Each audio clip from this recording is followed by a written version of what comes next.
વલસાડી આફૂસ અને કેસર કેરી સસ્તી થતાં કેરી રસિયાઓ માટે આ વર્ષે મોજ પડી ગઈ છે।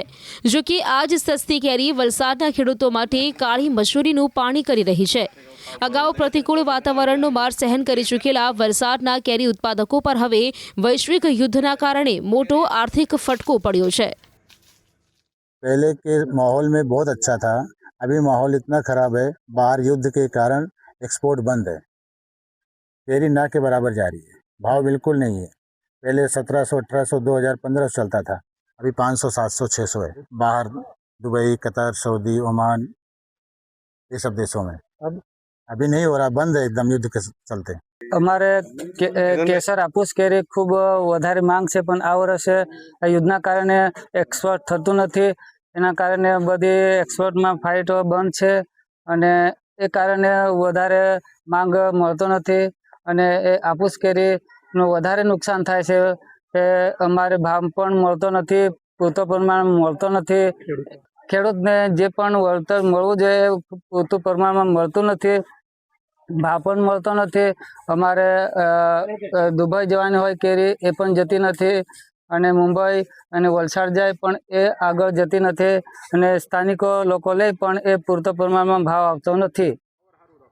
વલસાડ જિલ્લો આંબાવાડીઓનો ગઢ છે। અહીં 35,000 હેક્ટર કરતાં વધુ વિસ્તારમાં કેરીનું ઉત્પાદન થાય છે। અહીંની ગુણવત્તાયુક્ત કેરી દર વર્ષે હજારો ટનની માત્રામાં ખાડી એટલે કે ગલ્ફ દેશોમાં ઊંચા ભાવે એક્સપોર્ટ થતી હતી, પણ આ વર્ષે અમેરિકા, ઈરાન અને ઇઝરાયલ વચ્ચે ચાલી રહેલા યુદ્ધના માહોલના કારણે આ એક્સપોર્ટ સંપૂર્ણપણે ઠપ થઈ ગયું છે। વિદેશ જતી કેરી હવે લોકલ માર્કેટમાં ઠલવાઈ રહી છે।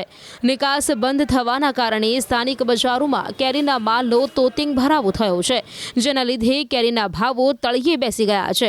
બીજી તરફ વલસાડની કેરીનું મોટું માર્કેટ ગણાતા મુંબઈના વેપારીઓ પણ હવે આ પરિસ્થિતિનો ફાયદો ઉઠાવી રહ્યા છે અને ખૂબ જ નીચા ભાવે કેરીની માંગ કરી રહ્યા છે।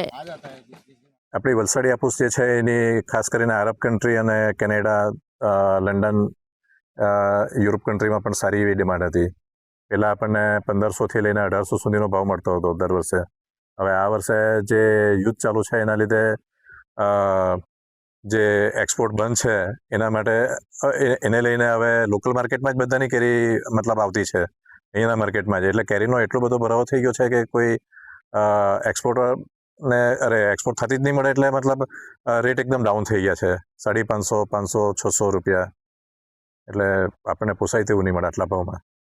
માવજતનો ખર્ચો મુશ્કેલથી નીકળે તેવું છે, બાકી માથે જ પડે એવું છે। જો કેરી થોડી ઓછી બેસેલી હોય એમ કે લેબર બીમાં પાડવામાં વધારે જાય, એટલે હવે આ યુદ્ધનો કંઈ વિરામ આવે તો જે 30-40% કેરી બચેલી છે એમાં થોડું ઘણું આપણને કંઈ વળતર મળે તો સારું। શરૂઆતમાં રોગચાળો અને કમોસમી વાતાવરણે પાક બગાડ્યો અને હવે તૈયાર પાકના ભાવ ન મળતા ખેડૂતોની હાલત કફોડી બની છે। જે કેરી ખેડૂતોને ન્યાલ કરતી હતી તે જ કેરીના ઉત્પાદનનો ખર્ચ પણ માથે પડે તેવી સ્થિતિ સર્જાઈ છે। આંતરરાષ્ટ્રીય યુદ્ધના કારણે દક્ષિણ ગુજરાતના કૃષિ જગતને આ વર્ષે કરોડોનું નુકસાન વેઠવાનો વારો આવ્યો છે।